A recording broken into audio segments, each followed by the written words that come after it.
Alright, let's get this done.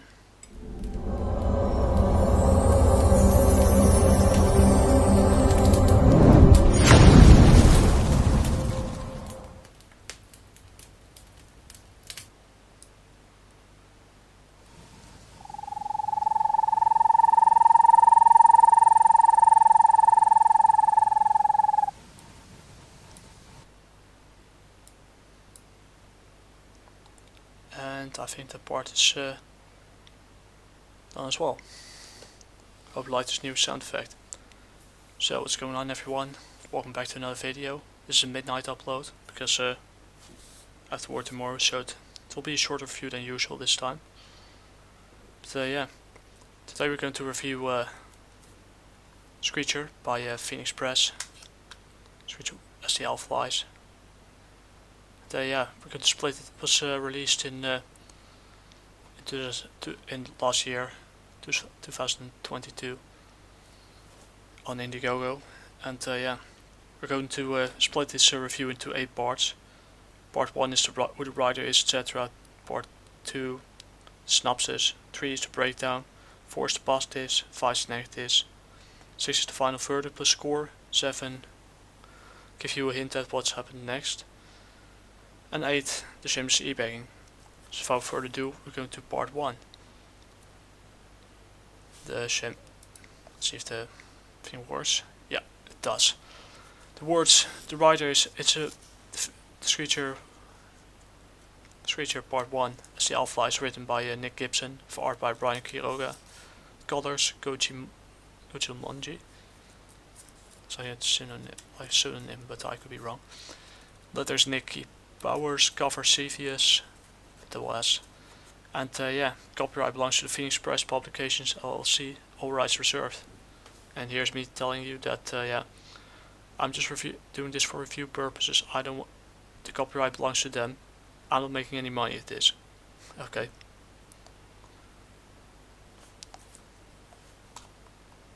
And that's a promise I always keep. And next, so we're going to the breakdown, where is a flashback where Avery is playing as a little girl with her father.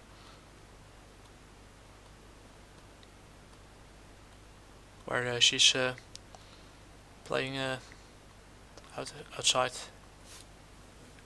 of their house. And yeah, the mother breaks up the clandestine operation, but Caitlin, the CEO of Pharmaceuticals, yeah, tells him to yeah, that he's on the phone. So yeah, the synopsis, yeah, basically is Avery Fletcher is a normal girl from Ann Arbor, Michigan. Terrible thing, I know. Her father is jailed for a crime he didn't commit against Eden Pharmaceuticals, and yeah, by going on the board. And this is what happens next. Is yeah, he tells her to yeah, he goes to talk to her, and yeah, promises Avery that he'll come back, but he'll never comes back. That was a flashback. 7 years later is yeah, Avery's talking to an old lady at the train to yeah, Ann Arbor, Michigan, from New York. So and she asks her what happens to her father. And yeah, it tells her the story that the father didn't want to go along with the board of Eden Pharmaceuticals, and they locked him up on false charges. And yeah, she gets a lot arrogant and yeah, all envious about it, and was suspicious about it, and oh, you're one of those people. But yeah, Avery's like, if only knew the half of it, and that's true. So yeah, Eden Pharmaceuticals to Miss Avery Fletcher. Over the years, your father has proven to be most uncooperative. One would assume that loss of one's income, reputation, and family would get him to divulge the contents of the formula. So far, he has resisted, as you have been forced to use more aggressive methods. If you cannot convince him to give up the goods in 2 weeks' time, you'll subject your father to an experimental treatment that shall most likely prove fatal. Encloses a train ticket. Happy travels. Caitlin Johnson, CEO of Eden Pharmaceutical Group. It could have been the Disney Corporation as well. Just kidding. She arrives at Ann Arbor, Michigan, and she gets a taxi to the Jackson State Prison, aka the Birdcage. Apparently she can't drive yet. And her father asks her that the visiting hours end hours ago, and she asks how she got in. Oh, she has her ways. She didn't, yeah. She passed the guard a $50 bill, so yeah. Well, he asks her what she's doing here, this, and she shows her the letter of, Kathleen of Eden Pharmaceuticals. She tells it's not about pride. She doesn't want him to die, but yeah.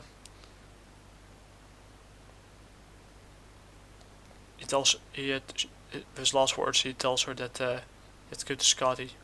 Tell him that the owls come back to roost. She doesn't know what he's talking about, but yeah. She keeps shouting it as the guard drags him away. And time's up. And she tells the taxi driver to drive to her old to her old man's house. 423 Umbrella Drive, Dexter, and they arrive. And Scotty was he was shocked to her call, and she shows him the letter. But yeah, he tells her that they sworn to secrecy as old men in the army, as old army buddies, and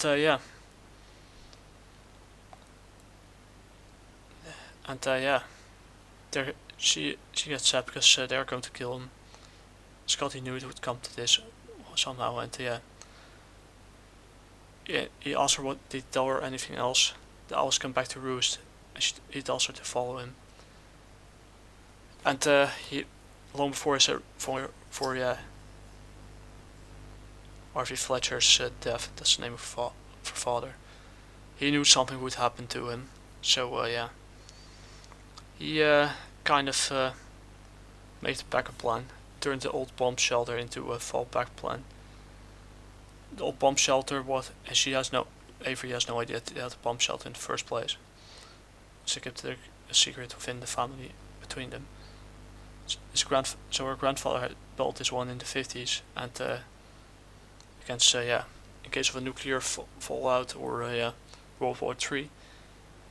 And they come as a part of the cave, and she asks him what this is.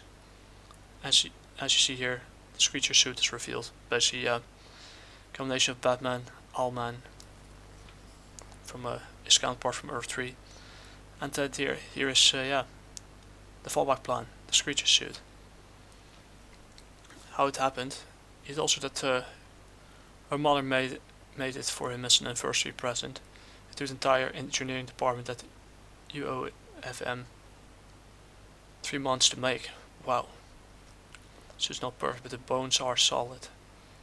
It will be when we make a few tweaks. This kind of reminds me of the Wonder Woman CW show. That nothing against Nick, except this one's more is at least entertaining. But here comes here's a summary of what the suit could do, what the different parts could do, and the grappling hook, talons, and the jetpacks, jets. The thing I'm questioning is does she know how to tinker with the suit? That's my question, but It's the next page. A few hours later, she manages to tweak the suit bit by bit, and she tells him that whoever wired this should be shot. That would be me. Scotty did all the wiring, apparently, and she apologized, but he doesn't take it too personal. Tells him that he wants to make a cup of tea, so drink some tea and take it for a test. I still wonder how she could have tweaked the suit like this. Did she have an engineering degree? Did her father or Scotty teach her? I don't know. May have an off panel, I don't know. That's it. Because next, the best place would be the Garden of Eden. Whoa. Wrong. Would be the Garden of Eden because they need some intel anyway. She asked how to get there and to go by a motorcycle known as the Silver Bullet. And yeah, before her father passed away or went to his experimental treatment, aka Death Row. And where Apu, or the Grim Reaper, takes him to the afterlife. He passed everything to her, so yeah, Scotty begs her goodbye. For now. They beg each other for all, but not a farewell, it's goodbye. They tell each other goodbye. And yeah, he tells her that she's the own. This is her story now, to make her old man proud, and she will. And she races away on the Silver Bullet. And during her trip to the Garden of Eden, she reflects on her. Kind of symbolic as well. She reflects up on what Scotty told her, and yeah. Once there, she arrives there. She used the grappling hook to get on the roof, some Batman style. And inside the office, Caitlin is talking to one of her employees. Tells her that yeah, where Avery is. She went over, and yeah, they're on this, and she asks her, the employee, if he put in all the files she asked, and she did, and he did. So yeah, the USB stick is around her neck. And he tells her that she and her servant dropped from view sometime after leaving the house, and yeah, Kathleen is one evil bee, and tells her that yeah, she doesn't like loose ends, and suddenly she spots Screecher, aka Avery.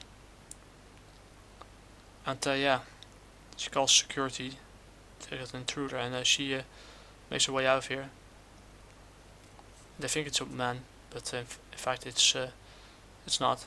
She flies away with the jets. The guards shoot at her. She gets shot in her knee.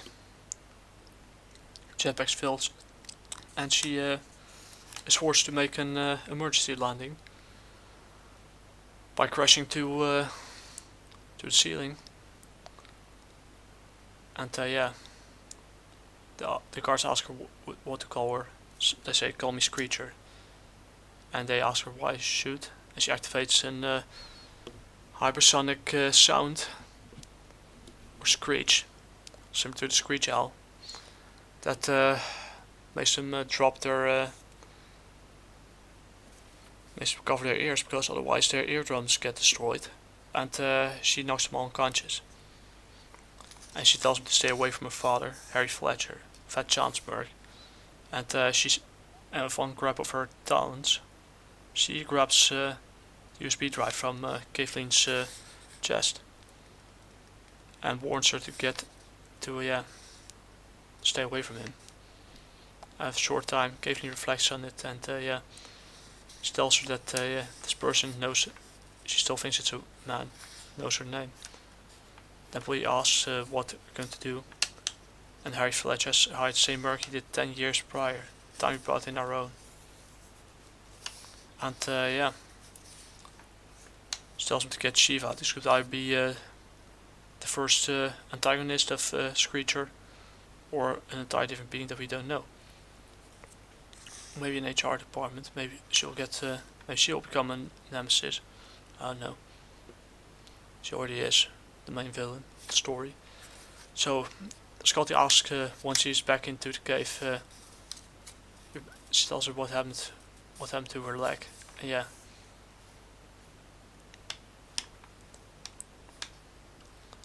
And he tells her to stay still so he could patch up her wounds, stitch her wounds. But yeah. She tells her she's just a pawn in Kathleen's game.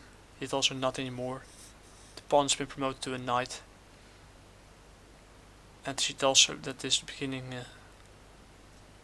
and tells her that this isn't his fight, but he shows her all the threats they've sent to him over the years. It's probably a dozen or more. What the Eden Pharmaceutical sent to her. It is a dangerous path, but yeah. Desert Storm was also a dangerous path, but her father and Scotty made it out of there as well. And yeah. She gets her own Alfred. Or her own Scotty.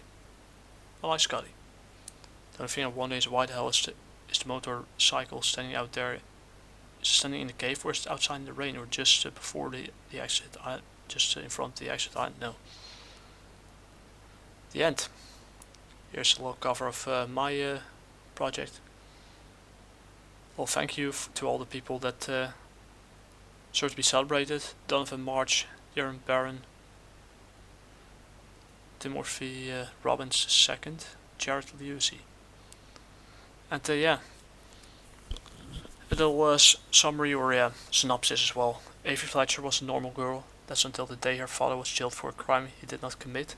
7 years later, she's back in her hometown of Ann Arbor, Michigan, with not so much time left. Avery must right the wrongs of the past, not as herself as a cosmic hero known as Screecher. And that's it. Now we're going to part 4, the positives. We combined 2 and 3 this time.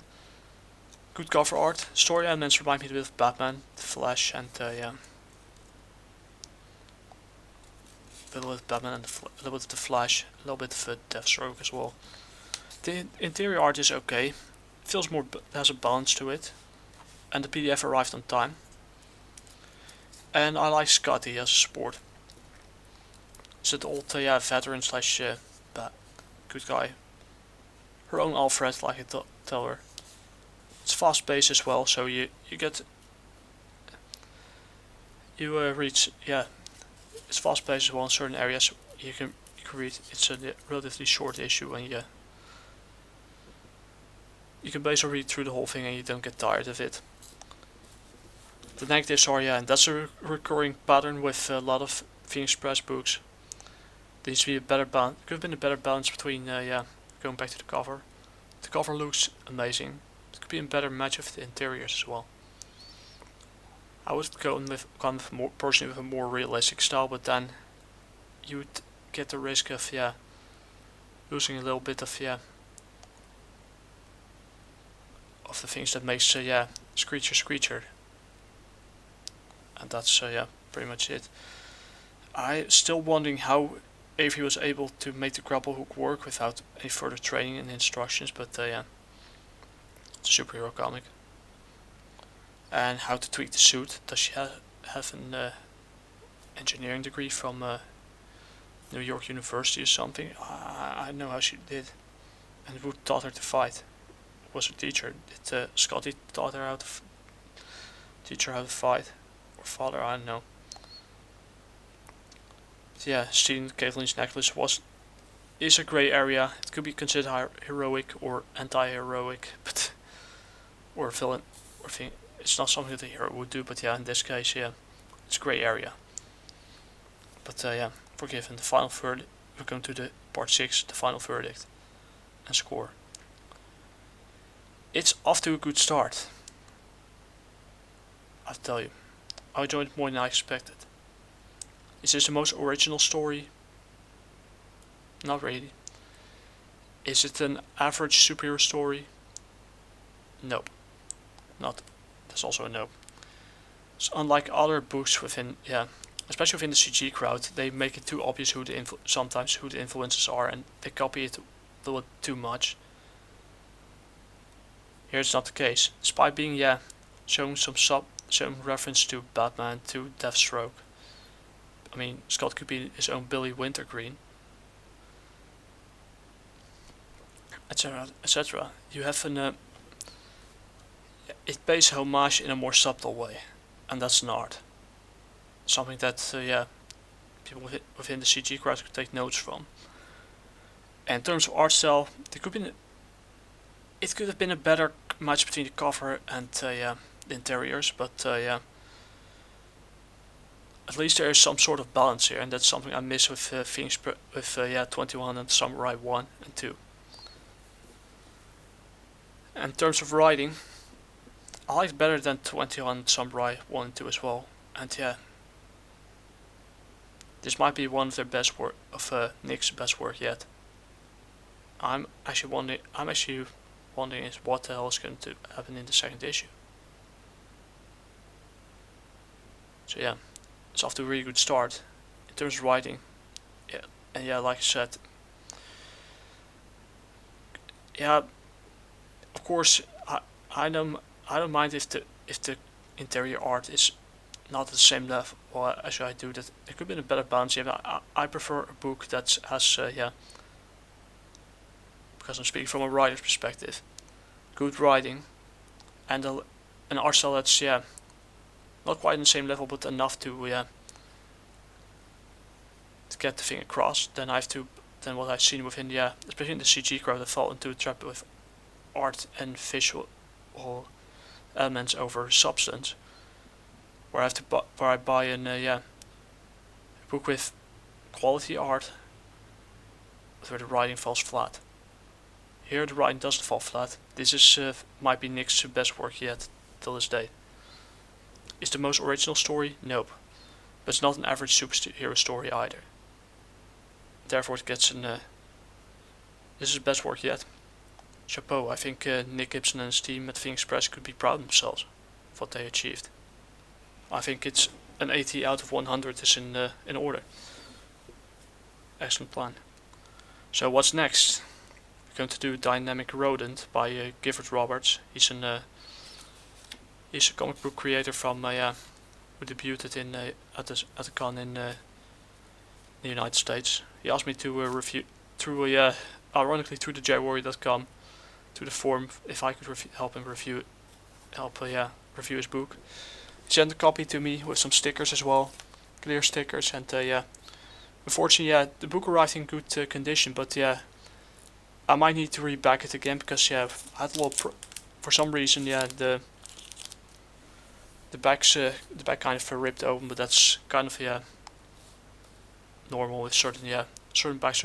It's not always the best quality plastic or polymers, so that's nothing wrong. And after the writer's market at my exam for Ghana, since we're getting close to the 4th of July, we're going to review American Bliss. And yeah, after that a new Honest Thoughts, where I put one big book within CG circles against another book that started in a similar way but eventually did its own thing. Went his own thing without their help. And yeah, I could tell you who it is. We're going to do Cyberfuck 1 versus Soulfinder 1. And yeah, we're going to do Shameless ebegging right now. If you'd like to see me make more videos like this, leave a like, subscribe if you want to. And if you want to see what I created with the help of my hardworking friend, we're going to discover here. Jawar issue 1, Death of the Family, is now available as a vertical scrolling webcomic on the jawwarrior.com in both English and Spanish, and on Global Comics. You can pick up the format you want to. You can go with traditional double page spread or vertical scrolling webcomics, similar to Webtoon. Of course, if you want to support me and my hardworking friend even more, on Gumroad, the digital editions are available on Gumroad for like €2, where you get a print ready PDF file and a CBR file for just €2, an absolute bargain. But if you want to have something you you want to have something in your hand of good quality, it's also the physical editions in English is also available on Gumroad for €8, where you get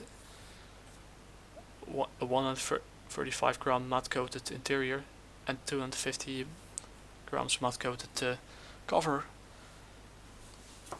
and yeah, in full color.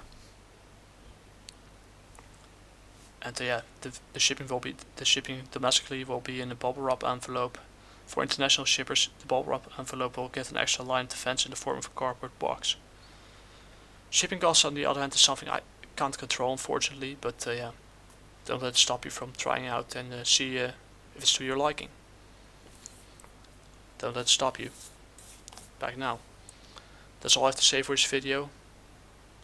Once again, shout out to Nick Gibson from thephoenixpress, and 21 Summer Rides also still available on Indiegogo. So yeah, I'll put a link down there.